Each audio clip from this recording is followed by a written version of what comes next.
바울의 2차 선교팀은 맨 처음 안디옥 교회에서 출발할 때 바울과 실라 두 사람이었고요. 도중에 누스드라에서 디모데가 합류하고 드로아에서 사도행전의 저자인 누가가 합류합니다. 총 4명이죠. 바울은 드로아에서 마게도냐 환상을 보고 유럽 선교에 대한 비전을 품기 시작합니다. 개인적인 마게도냐 환상 체험이지만 선교팀 사람들과 그 환상을 공유합니다. 그리고 그가 품었던 유럽 선교에 대한 비전도 선교팀과 또 공유합니다. 그래서 바울의 2차 선교팀은 우리 공동체를 이루게 됩니다. 모두가 다 유럽 선교에 대한 비전을 품고 그들은 마게도냐로 건너가서 복음을 전하기 시작합니다. 마게도냐 지방에는 중요한 세 도시가 있습니다. 빌립보, 데살로니가, 베레아입니다. 빌립보에서 복음을 전할 때 바울과 실라는 매를 맞고 감옥에 갇히기까지 합니다. 데살로니가에서 복음을 전할 때 유대인들의 방해와 해방과 핍박이 아주 극심합니다. 그것을 피해서 베레아에 가서 복음을 전하는데 데살로니가에 살고 있던 유대인들이 거기까지 쫓아와서 방해하고 해방을 합니다. 그래서 바울은요, 그들의 핍박을 피해서 남쪽에 있는 아덴으로 가서 복음을 전합니다. 실라와 디모데는 그 지역에 남겨놓고 본인은 배를 타고 남쪽 아가야 지방의 아덴에 가서 복음을 전합니다. 아덴은 어떤 도시일까요? 철학의 도시이고 우상의 도시입니다. 그들은 세상의 모든 우상을 다 섬기겠다는 그런 열정이 있습니다. 그래서 심지어 알지 못하는 신을 위한 제단까지 만들어서 섬기려고 했던 겁니다. 그 정도로 종교적인 열심이 탁월합니다. 바울은 아덴에서 홀로 선교를 합니다. 회당과 장터와 아레오바고에서 예수복음, 예수부활을 전합니다. 아덴 사람은 종교적인 열심이 탁월하죠. 그래서 열심히 우상을 섬기는 겁니다. 지적인 호기심이 탁월하죠. 철학을 열심히 공부하고 학문을 탐구하기도 합니다. 그런데 문제는요, 그렇게 종교심이 뜨겁고 지적인 탐구심도 탁월한데 하나님도 모르고 예수님도 모르더라는 겁니다. 종교적인 열심 갖고 하나님을 알 수가 없고요, 지적인 호기심을 갖고 하나님을 알 수는 없는 겁니다. 바울이 표현한 대로 알지 못하는 시대에 있던 사람들입니다. 하나님과 예수님을 알지 못하는 시대에 그들이 살았던 겁니다. 우리도 과거에는 다 그랬습니다. 하나님도 모르고 예수님도 모르는 알지 못하는 시대에 우리가 살았던 겁니다. 여러분, 우리가 어떻게 하면 하나님을 알 수 있을까요? 기독교를 가리켜서 계시의 종교라고 표현을 합니다. 아덴 사람들처럼 종교적 열심으로 하나님을 알 수가 없고요, 지적인 호기심으로 하나님을 알 수가 없는데 어떻게 하나님을 알 수 있을까요? 하나님께서 계시해 주시는 범위 안에서 우리가 하나님을 알 수 있는 줄 믿습니다. 따라서 하나님을 알지 못하던 시대에 살았던 그 모든 죄악들, 그걸 우리가 철저히 회개하고 하나님이 정하시는 한 사람, 예수 그리스도를 믿는 믿음이 있어야 되는 겁니다. 회개하고 예수님을 믿어야 이제 하나님을 알 수 있게 되는 겁니다. 요한복음 17장 3절, 영생은 곧 유일하신 참 하나님과 그가 보내신 자 예수 그리스도를 아는 것이니라. 하나님을 알고 예수님을 안다는 것이 바로 영생과 직결된다는 의미입니다. 많은 사람들이 신앙생활을 오해합니다. 예수 믿고 죄사함 받고 그리고 천국 간다, 그게 신앙생활의 전부인 것으로 오해를 하는 사람들이 참 많습니다. 신앙생활이 그게 전부는 아니죠. 물론 죄인이 회개하고 예수님을 믿음으로 죄사함 받고 의롭다함을 얻고 구원받는 것 참 중요합니다. 천국도 가야 맞습니다. 그런데 그게 전부가 아니거든요. 여러분, 신앙생활이란 뭘까요? 특별 계시인 성경을 통해서 그리고 예수님을 통해서 우리가 하나님을 더 깊이 알아가야 되는 거고 이게 신앙생활이에요. 그리고 우리가 깊이 알아가면 갈수록 그 하나님과 더 깊은 영적 교제를 나누어야 되는 거예요. 이게 신앙생활의 본질 아니겠습니까? 그런데 그런 본질은 다 도외시해버리고 단지 예수 믿고 나는 천국 간다.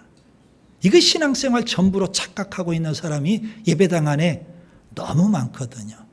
여러분 하나님을 얼마나 알려고 노력하고 계시는지요.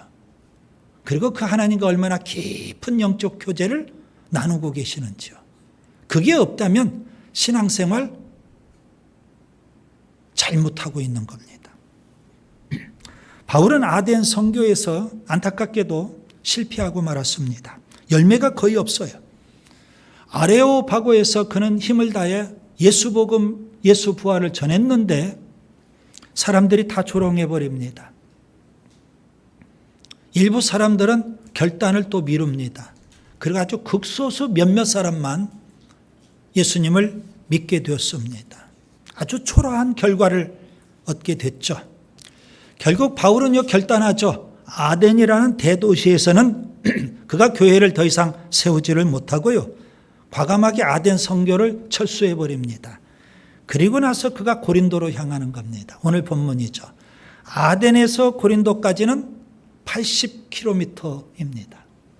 바울은 홀로 아덴에서 선교를 하고 그리고 아덴 선교를 철수하면서 그가 80km를 걸어서 고린도로 가는데 그냥 고린도에 간 것은 아니었을 거라고 생각합니다. 분명 고린도까지 80km를 걸어가면서 그는 내가 왜 아덴 선교에서 열매가 없을까? 뼈저리게 되돌아봤을 겁니다. 내가 왜 아덴 선교에서 실패했을까? 뼈저리게 반성을 했을 겁니다. 고린도에 가까이 갈수록 그는 분명 뭔가 깨달은 바가 있었을 거예요. 그리고 뭔가 결단하는 바도 있었을 겁니다. 그리고 그가 고린도에 가서 새로운 마음으로, 새로운 다짐으로, 새로운 결단으로 선교하는 거 아니겠습니까? 비록 아덴에서는 실패했지만 고린도에서는 실패한 게 아니거든요. 자, 그러면 중요한 게 이겁니다. 아덴에서 고린도까지 성경으로 보면 한 절 사이입니다. 우리로 따지면 지난주와 이번 주 한 주간 사이입니다. 바울은 이 80km나 되는 먼 길을 그가 걸어가면서 도대체 어떤 결단, 어떤 다짐을 하면서 고린도 선교에 임하게 됐을까? 이게 오늘 설교의 핵심입니다. 여러분 성경을 읽어가면서 사도행전 우리가 지금 18장을 펴놓고 계시니까요. 17장 아덴 선교와 사도행전 18장 고린도 선교 그 사이 바울이 도대체 어떤 깨달음이 왔을까? 아덴 선교에서 부족했던 것 뭘 보충했고 그래서 그가 고린도 선교에 임했을까? 이걸 우리가 좀 생각해 봐야 되겠더라는 겁니다. 세 가지인데요. 오늘 본문을 보면 바울은 이 세 가지를 준비를 했어요. 그 세 가지가 없었던 아덴 선교는 약점으로 작용한 거예요. 세 가지 없는 게. 반면에 세 가지를 보충했을 때 고린도 선교에서는 그게 장점으로 작용을 하게 되는 겁니다. 오늘 우리에게도 적용을 해보면 우리 신앙생활에 이 세 가지가 없으면 신앙의 약점이 되는 거예요. 그런데 이 세 가지가 있다면 신앙의 장점이 될 수 있다. 이거예요. 이 세 가지가 뭘까요? 오늘 본문을 읽으면서 여러분 이 부분을 놓치면 안 되는 겁니다. 첫째, 동역입니다. 본문 1절부터 4절을 보겠습니다. 바울은 고린도에서 맨 먼저 누구를 만날까요? 아굴라와 브리스길라 부부를 만나게 됩니다. 아덴에서는 혼자 선교를 했어요. 그런데 고린도에서는 아굴라, 브리스길라는 좋은 동역자를 만나게 된 겁니다. 본문 2절에 보면 노마에서 이주해 온 아굴라, 브리스길라 부부를 만나게 되고요. 또 본문 5절에 보면 마게도냐에 있었던 실라와 디모데가 고린도로 내려오게 됐어요. 그래서 아굴라 브리스길라 부부와 실라와 디모데 이런 좋은 동역자와 함께 그가 고린도에서 사역을 할 수 있게 되었던 겁니다. 이 동역의 중요성을 그가 언제 깨닫게 됐을까요? 아덴에서 고린도로 간 그 사이에 동역이 중요해. 나 혼자 해봐야 안 돼? 같이 할 사람이 필요해. 그리고 그가 기도하지 않았을까요? 하나님은 그 기도의 응답으로 아굴라 브리스길라를 만나게 해주시고, 그리고 마게도냐에 있었던 실라와 디모데를 급히 고린도로 오게 만들어 주신 거예요. 훗날 그가 고린도전서를 써요. 그 고린도전서 안에 동역의 중요성을 이렇게 표현합니다. 고린도전서 3장 6절, 나는 심었고 아볼로는 물을 주었으되 오직 하나님께서 자라나게 하셨느니라. 고린도전서 3장 9절에 그는 이렇게 표현합니다. 우리는 하나님의 동역자이니라. 여러분, 신앙의 동지가 필요합니다. 신앙의 동역자가 있어야 된다는 말씀입니다. 바울의 동역자인 아굴라 브리스길라는 어떤 사람일까요? 아굴라는요, 오늘 본문에 보면 소아시아 본도 출신 유대인입니다. 그런데 그의 신분은 노예였을 겁니다. 반면에 브리스길라는요, 그의 신분은 로마의 귀족이었을 겁니다. 그래서 신분의 차이가 엄청납니다. 노예와 귀족. 그 신분의 차이를 뛰어넘고 사랑을 나눕니다. 그리고 그들이 결혼을 해서 노마시에 거주하며 살게 돼요. 그런데 어느 날 이런 일이 벌어지게 됐어요. 노마의 글라우디오 황제가 모든 유대인은 노마시를 떠나라, 그런 칙령을 판포해 버렸습니다. 왜 이런 일이 벌어졌을까요? 노마시 안에 예수 믿는 그리스도인들이 있는데 복음을 전하잖아요. 이게 유대인들과 충돌이 일어나요. 노마시 안에서 소요 사태가 벌어지게 됐어요. 글라우디오 황제는 종교적인 문제 가지고 이거 노마시를 소란스럽게 한다, 이거 귀찮다 이거죠. 그래서 아예 유대인은 다 떠나라, 이렇게 칙령을 판포하고 말았던 겁니다. 그래서 결국 아굴라 브리스길라 이 부부도 노마시를 떠나서 그들이 고린도에 오게 됐어요. 마침 그때 바울이 고린도에서 그들을 만나게 된 겁니다. 바울과 아굴라 브리스길라 부부 사이에는 접촉점이 있어요. 두 가지 접촉점이 있습니다. 하나는 생업이 같다는 점이고, 또 하나는 신앙이 같다. 두 가지 접촉점이 있습니다. 그래서 바울은요, 아굴라 브리스길라를 통해서 노마에 대한 소식을 처음으로 접하게 돼요. 그리고 또 로마 교회에 대한 소식도 접하게 돼요. 그러면서 바울은요, 이제 유럽 선교에 대한 비전을 품었지만 좀 더 구체적으로 내가 노마도 선교하리라, 노마까지 가리라, 노마에 대한 비전을 품기 시작하게 됐어요. 누구를 통해서요? 아굴라 브리스길라를 통해서. 바울은 아굴라 브리스길라와 만나서 그들을 신앙으로 훈련시킵니다. 그들을 평신도 사역자로 세웁니다. 아굴라 브리스길라는요, 바울에게 목숨을 바칠 정도로 헌신적으로 일하는 동역자가 된 겁니다. 바울이 훗날 로마서에 아굴라 브리스길라에 대해서 이렇게 소개를 해요. 로마서 16장 3절과 4절. 너희는 그리스도 예수 안에서 나의 동역자인 브리스가와 아굴라에게 문안하라. 그들은 내 목숨을 위하여 자기들의 목까지도 내놓았느니라. 대단한 헌신이에요. 바울의 목숨을 위해서 자기들의 목이라도 내놓을 정도로 그렇게 헌신하는 바울의 동역자라고 그렇게 소개를 해요. 여러분, 신앙생활은 혼자 해서는 안 되는 겁니다. 혼자 할 수도 없는 겁니다. 교회 공동체 안에서 서로 협력해야 돼요. 사람은 누구나 다 시험 들 때도 있어요. 영적 침체에 빠질 때도 있다고요. 그때 여러분 스스로 일어날 수 있을까요? 스스로 시험을 극복할 수 있겠어요? 아니, 누군가가 나를 붙들어 주는 거예요. 뒤에서 밀어주고, 앞에서 끌어주고, 옆에서 위로해주고. 그런 신앙의 동역자들, 함께 할 수 있는 신앙의 동역자가 바로 교회 공동체 아니겠습니까? 예수님은 12제자를 훈련시켜요. 그들을 전도자로 파송하는데 둘씩 짝을 지어서 보내십니다. 서로 동역해서 전도하라, 그런 의미죠. 그 원리를 잘 알았던 바울과 바나바가 1차 선교를 같이 가는 겁니다. 2차 선교 때는 조금 갈등이 있어서 헤어지긴 했지만 바나바는 마가 요한과 함께, 바울은 실라와 함께 이렇게 서로 동역자와 함께 사역을 진행하게 되는 겁니다. 자, 여러분은 그런 차원에서 교회에 있는 형제 자매를 소중하고 귀하게 여겨야 되는 겁니다. 동역이 중요하거든요. 바울과 같은 위대한 신앙인도 아덴에서는 실패하더라는 겁니다. 독불장군은 없어요.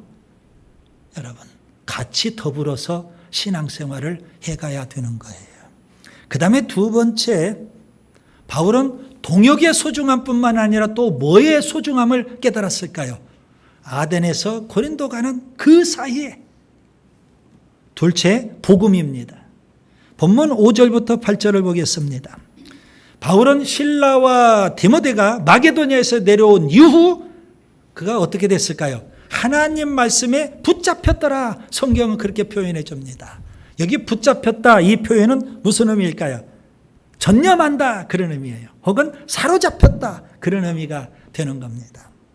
바울은 실라와 디모데가 온 이후 그는 이제 말씀 전하는 일에 전념하게 됐어요. 하나님 말씀에 완전히 사로잡혀서 그 말씀을 전하기 시작했더라는 겁니다. 아덴에서와는 달리 고린도에서는 말씀에 사로잡혔다는 게 바로 오늘 성경이 말씀해 주고 있는 겁니다. 자, 사도행전 6장에 보면 제가 전에 사탄의 현대적인 전략에 대해서 말씀을 드린 적이 있어요. 마귀 사탄은 세 가지 전략을 갖고 우리를 미혹하고 대적하기도 하고 그래요. 첫 번째 전략은 사탄의 고전적인 전략이에요. 외적인 핍박, 박해를 줘요. 두 번째 전략은 사탄의 고차원적인 전략이 있어요.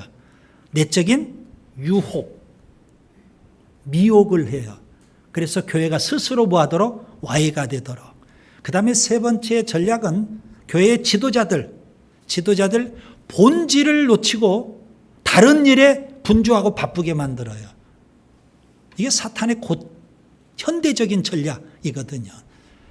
그 전략에 넘어질 뻔했던 베드로가 이렇게 선언합니다. 사도행전 6장 4절. 우리는 오로지 기도하는 일과 말씀 사역에 힘쓰리라. 그 힘쓰리라, 전념하겠다, 그런 의미가 되는 겁니다. 바울이 말씀에 전념하게 된 배경은 두 가지입니다. 하나는 아덴 선교의 실패 때문입니다. 바울이 아덴의 아레오파고에서 하나님 말씀을 전하죠. 그런데 아덴 사람들은 우상 숭배하는 사람들이에요. 하나님과 예수님을 전혀 모르는 이방인들이에요. 게다가 그들은 지적인 호기심이 있어서 철학을 공부하고 학문을 좋아하는 그런 사람들이었거든요. 그래서 바울이 그들에게 하나님 말씀을 전하는데 철학적으로 좀 각색을 해서 하나님 말씀을 전했어요. 그러면 귀를 기울여서 말씀을 잘 들을 줄 알았던 거예요. 그런데 결과는 참담한 실패였거든요. 그래서 바울은 고린도로 가면서 뼈저리게 그가 반성하는 게 바로 이 부분입니다. 하나님 말씀은 원색적으로 전해야 된다. 하나님 말씀은 선명하게 전해야 된다. 사람들 입장 생각해서 그들의 구미에 맞도록 각색해서 전하면 실패한다. 이걸 뼈저리게 그가 깨달은 거예요. 그래서 그가 훗날 고린도 전서를 쓰는데요. 그 고린도 전서 안에 아덴에서 고린도로 갈 때까지 그가 마음속에 어떤 작정을 했는지, 어떤 결심을 했는지를 우리에게 알려주고 있어요. 고린도전서 2장 1절 2절에 보시면, 형제들아 내가 너희에게 나아가 하나님의 증거를 전할 때에 예수 그리스도와 그가 십자가에 못 박히신 것 외에는 아무것도 알지 아니하기로 작정하였습니다. 그는 아덴에서 고린도로 가는 동안 작정하고 또 작정하고 다짐하고 또 다짐한 게 있어요. 뭘까요? 오직 예수, 오직 십자가, 이 복음만 전하겠다는 거예요. 왜 그랬을까요? 아덴에서는 하나님 말씀을 그렇게 선명하게 원색적으로 전하지 않았거든요. 각색을 해서 전했거든요. 그 실패가 있기 때문에 고린도에서는 사람이 싫어하든 어쨌든 간에 오직 십자가의 복음만 전하겠다는 겁니다. 가끔 우리가 복음을 전하면서 이렇게 해요.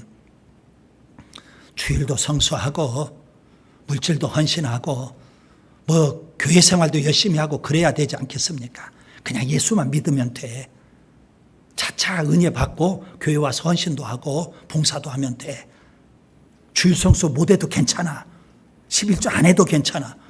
이런 식으로 하나님 말씀을 각색을 한다고요. 상대방 구미에 맞게. 그러니 그 사람이 그 복음, 각색된 복음을 듣고 평생 뭐예요? 헌신이 안 되는 거예요. 유약한 그리스도인으로 남아있는 거예요. 아덴에서 예수 믿는 사람이나 똑같아요. 그런 식으로 여러분 우리가 복음을 전해가지고 되겠어요? 그러니 여러분도 그런 복음 들어가지고 헌신이 안 된 경우가 얼마나 많습니까? 예수 믿는 순간 우리는 뭐예요? 전 인생을 예수님에게 걸어야 되는 거예요. 예수님을 추종하며 따라야 되는 거예요. 뭐 겨우 주일 성수하고 겨우 11조하고 그 차원이 아니에요. 십자가를 지는 거예요. 이건 뭘까요? 예수님에게 목숨을 바치는 거라고요. 이게 예수 믿는 건데 그런 복음을 전하지 않으니까 평생 헌신이 안 돼 있는 거 아닙니까? 바울이 그걸 뼈저리게 깨달아요.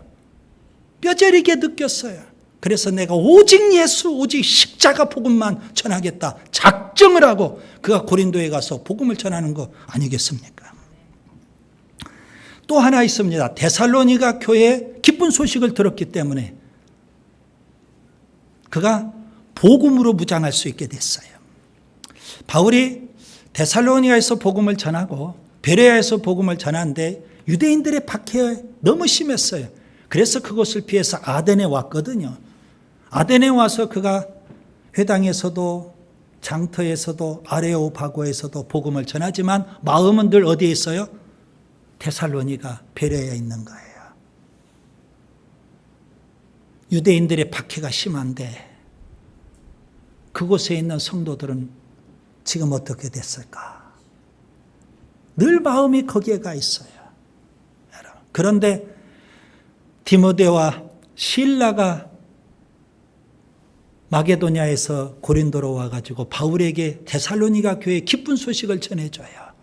유대인의 핍박 속에서도 그들은 믿음으로 굳건히 일어서 있더라는 겁니다. 데살로니가전서 3장 6절 바울이 그때의 사정을 이렇게 표현합니다. 지금은 디모데가 너희에게로부터 와서 너희 믿음과 사랑의 기쁜 소식을 우리에게 전하고 그러니 바울이 얼마나 위로가 됐을까요? 노심초사했는데 바울이 위로가 돼요. 데살로니가 교인들은 유대인들의 박해와 핍박 속에서도 믿음의 역사, 사랑의 수고, 소망의 인너가 풍성하다는 거죠. 그래서 그들로부터 위로를 받고 이제 나는 고린도에서 말씀 전하는 일에 전념하리라. 그렇게 그가 했던 겁니다. 여러분, 바울이 복음의 소중함, 말씀의 소중함을 언제 깨달았을까요?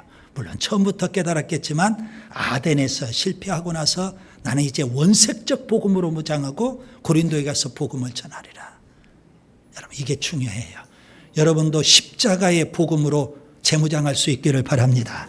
셋째, 바울이 또 소중하고 귀하게 여긴 것 복음이었고요. 세 번째는 성령입니다. 본문 9절부터 11절을 보겠습니다. 바울의 밤중에 환상 가운데 주님의 음성을 듣습니다. 그리고 그곳에 머물러서 1년 6개월 동안 복음을 전해서 그 유명한 고린도 교회를 세우게 돼요. 수많은 사람들이 복음을 듣고 구원받게 되는 거 아니겠습니까? 여러분, 아덴 선교와 고린도 선교의 결정적인 차이점은 뭘까요? 제가 두 가지를 말씀을 드렸죠. 동역의 문제일 수 있다. 아덴에서는 혼자 선교했지만 고린도에서는 아굴라, 브리스길라, 디모데, 실라 이런 좋은 동역자와 함께 선교를 했다는 거죠.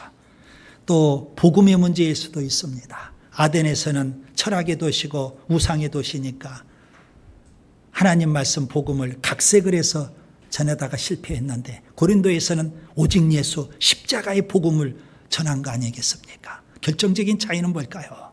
물론 이런 두 가지 차이도 있지만 결정적인 차이가 분명히 있어요. 그것은 성령의 문제입니다.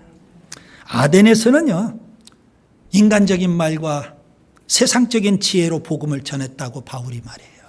반면에 고린도에서는 성령의 능력으로 말씀을 전했어요. 결정적인 차이가 거기에 있어요. 고린도전서 2장 1절 그가 이렇게 말하죠. 형제들아 내가 너에게 나아가 하나님의 증거를 전할 때에 말과 지혜의 아름다운 것으로 아니하였나니. 고린도전서 2장 4절과 5절에도 이렇게 고백을 합니다. 내 말과 내 전도함이 설득력 있는 지혜의 말로 하지 아니하고 다만 성령의 나타남과 능력으로 하여 너희 믿음의 사람의 지혜에 있지 아니하고 다만 하나님의 능력에 있게 하려 하였노라. 바로 이겁니다. 아덴에서는 바울이 고린도전서 2장 1절에 표현한 대로 말과 지혜의 아름다운 것으로 전하려고 했어요. 고린도전서 2장 4절과 5절의 표현대로 사람의 지혜, 그것으로 설득력 있는 지혜의 말로 전하려고 했어요. 그런데 그것으로 안 되더랍니다. 그래서 그는 고린도에서는 성령의 능력으로 하나님의 말씀을 전했고요. 그래서 고린도 교인들의 믿음도 능력의 믿음이 된 거 아니겠습니까? 자, 예수님은요, 부활하신 후 제자들에게 지상명령을 주시죠. 마태복음 16장 15절에 너희는 온 천하에 다니며 만민에게 복음을 전파하라. 여러분, 예수님의 지상명령이에요. 온 천하에 가서 만민에게 복음을 전하라는 겁니다. 그러면 제자들이 열심히 온 천하에 가서 만민에게 복음을 전해야 되잖아요. 그런데 예수님께서는 그렇게 지상명령을 주셔놓고 단서 조항을 다셨어요. 누가복음 24장 49절 볼지어다 내가 내 아버지께서 약속하신 것을 너희에게 보내리니 너희는 위로부터 능력으로 입혀질 때까지 이 성에 머물라. 예루살렘 성을 떠나지 마라 그랬어요.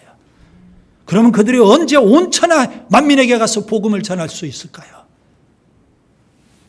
위로부터 성령의 능력을 입을 때까지. 이게 중요하기 때문에 그런 거예요. 그래서 예수님께서는 성령의 중요함을 제자들에게 가르쳐 주시고 최종적으로 지상명령을 이렇게 말씀하십니다. 사도행전 1장 8절 오직 성령이 너희에게 임하시면 너희가 권능을 받고 예루살렘과 온 유대와 사마리아와 땅끝까지 이르러 내 증인이 되리라.